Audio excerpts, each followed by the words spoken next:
I was recently asked if I had any tips, tricks, or advice that I can give to help anybody become a better writer over time. So I decided to break down some of the steps that I took to become what I am today. I'm Michael with WriterSanctuary, and today I'm going over 9 steps on how I became a successful freelance writer over time. Okay, so first of all, the very first thing that I did is I decided it was what I wanted to do. I made the conscious effort and the decision on January 1st of 2012 to say to myself, I want to be a freelance writer. This is what I want to go with. This is what I want to do. And once you get that into your mind, it's a lot easier to achieve success because now you're working towards your end goal. It's much easier to come up with a plan if you have a path that you're willing to follow. And I decided I wanted to be a writer. Step number 2 is I started with content mills and grew over time. I know there's a lot of people out there who really don't like the idea of content mills because you don't really get paid a lot. In fact, you get way more money if you go outside and find yourself some private clients. But I had really no idea what I was doing. I mean, I came from a background of computer, I did data entry. I've never had to worry about interacting with clients or writing an AP style before. And that's one of the biggest reasons why I started with content mills, because it gave me a lot of practice, gave me a lot of insights into how to fine-tune my writing skill, and gave me access to a plethora of different types of clients. We're talking clients that are happy with just about any piece of junk you write. Then you have clients that are just going to hate for the sake of hating. Learning how to adapt to the entire spectrum of clients is greatly beneficial before you head out into the private world. But then I eventually outgrew content mills and started getting outside private clients. And I make way more money than when I was doing tax broker. Step number 3 is I didn't quit my job until I was able to sustain an income. Back then I was working at the school district for $8 an hour, if you believe that. And I got into writing to offset the peddly income I was getting because I had a household of 4. So we decided that if I can sustain a certain amount of money for 3 straight months, then it'd be worth it for me to quit the school district and start writing full time. So no, I didn't just jump right into writing right off the bat. I needed to make sure that I was able to sustain the income, because if you decide that you have a guaranteed income from a job and then you quit and then you just try to get into freelance writing right off the bat, what if you decide that it's not really what you want to do, or you're not able to make enough money? You just sacrificed a guaranteed income for something that might happen. Now, some people can fall ass backwards into luck and come out smelling like roses. Unfortunately, a lot of people don't. So if you do have a full-time job, try to maintain it as best you can while exploring your writing abilities. Otherwise, you risk putting yourself and your family in financial dire straits. Step number 4 is that I spent hours researching AP style English. We're talking hours upon hours. I would take to Google with every single thing that the text broker editors told me that I needed to fix, and I would find ways to fix it. I read pages upon pages of content. In fact, to this day, I still go through a lot of those websites simply because AP style changes almost as much as Google does. Like when I first started writing, there was a big flatline no on using serial commas, which was what kept me out of being a 4-star writer and text broker for the longest time. But now they say, oh no, it's okay to use them.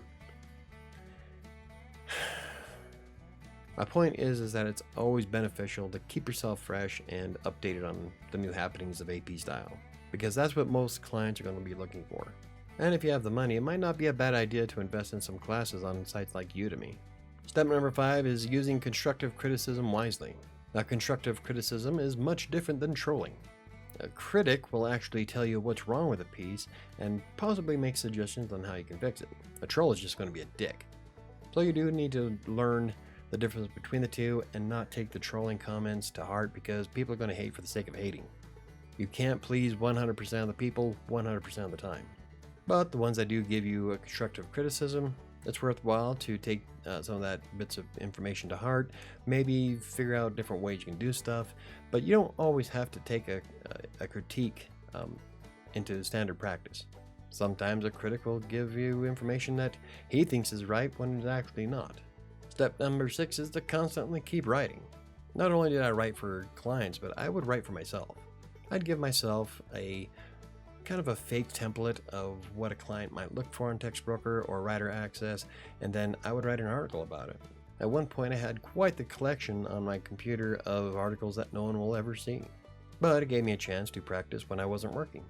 So if I wasn't writing for a client or researching how to fix my writing skills, I would be practicing.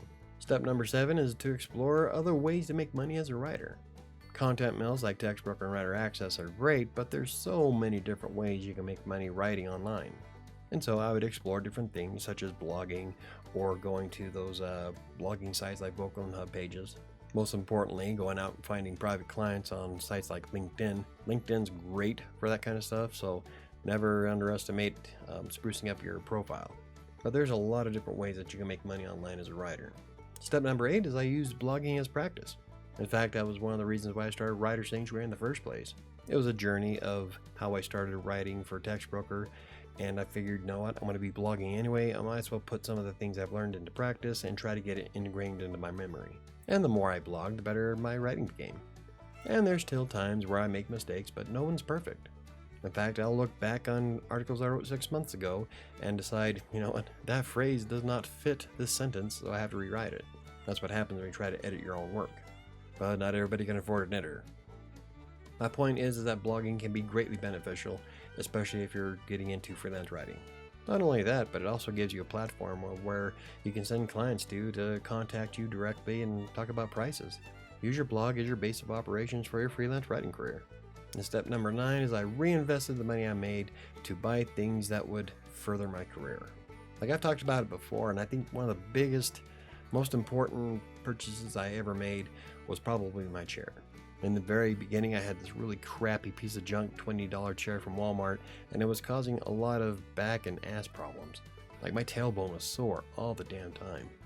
Then I splurged and I took some of the money from Textbroker and bought a $200 Serta, and that made a huge difference in productivity. Because now instead of having to get up every 20 minutes or so because my ass hurt, I was able to actually sit down and hammer out some content.